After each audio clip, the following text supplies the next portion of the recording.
नमस्कार दोस्तों, मेरा नाम है वेदांत उमेश मुंदड़ा और मैं नासिक महाराष्ट्र से हूँ।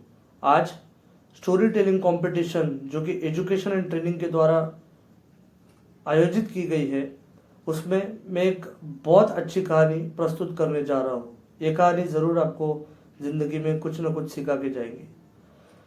कहानी का शीर्षक है मानवीय जीवन का मूल्य।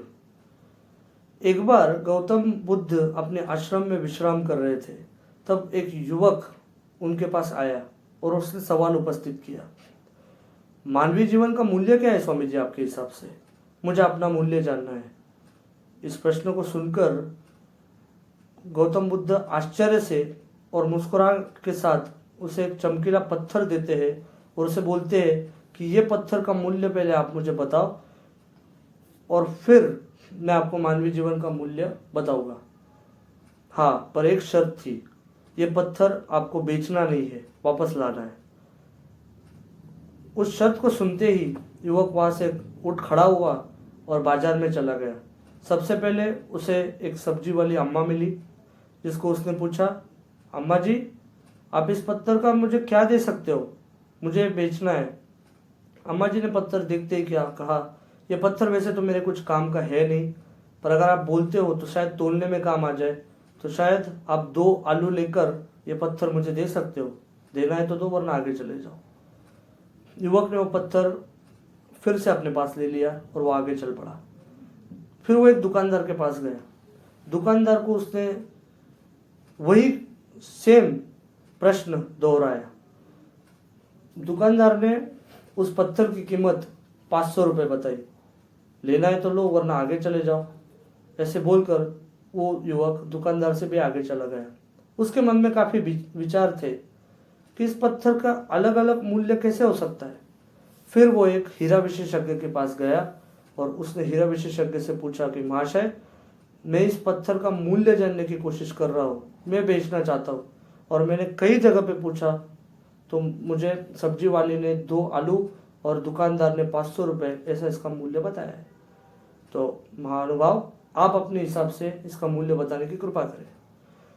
तो हीरा विशेषज्ञ ने वो पत्थर अच्छे से देखा, लाल कपड़े पर रख के देखा और वो चौंकन्ना रह गया।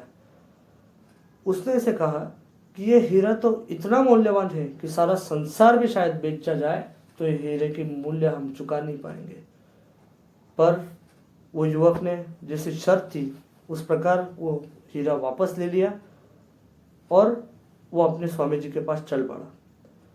स्वामी जी के पास जाने के बाद उसने पूरी घटना स्वामी जी को बताई और स्वामी जी से फिर वही प्रश्न किया जो उसने सुबह किया था, स्वामी जी मैं अपने जीवन का मूल्य जानना चाहता हूँ।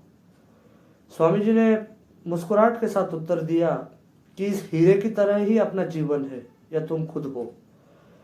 वो हीरे की मूल्य जैसे अलग अलग लोग अलग अलग परिस्थिति में अलग अलग करते, वैसे अपने जीवन की मूल्य भी अलग अलग परिस्थिति में अलग अलग लोग अपने दर्जे के हिसाब से, अपने ज्ञान के हिसाब से और अपने अनुभव के हिसाब से अलग अलग करते। अपने जीवन की कीमत हमने खुद ने अगर डिसाइड की तो शायद दुनिया भी हमारे जीवन की असली कीमत पहचान सकते हैं। वो कहा जाता है ना, एक पत्थर चोट खाकर कंकर कंकर हो गया और वही पत्थर चोट सहकर शंकर शंकर हो गया। तो इस प्रकार ही दोस्तों, अपने जीवन का मूल्य अगर हम खुद डिसाइड करें और हमें अगर अपने जीवन का मूल्य सही समय पे समझ आ जाए तो शायद हमें जितना मिल रहा है या हम जीवन के बारे में जितना सोच रहे हैं वो और भी व्यापक हो और भी हमें जीवन में सफलता मिले। इसी आशा के साथ, इसी कामना के साथ विदा लेता हूँ आपसे। बहुत बहुत धन्यवाद।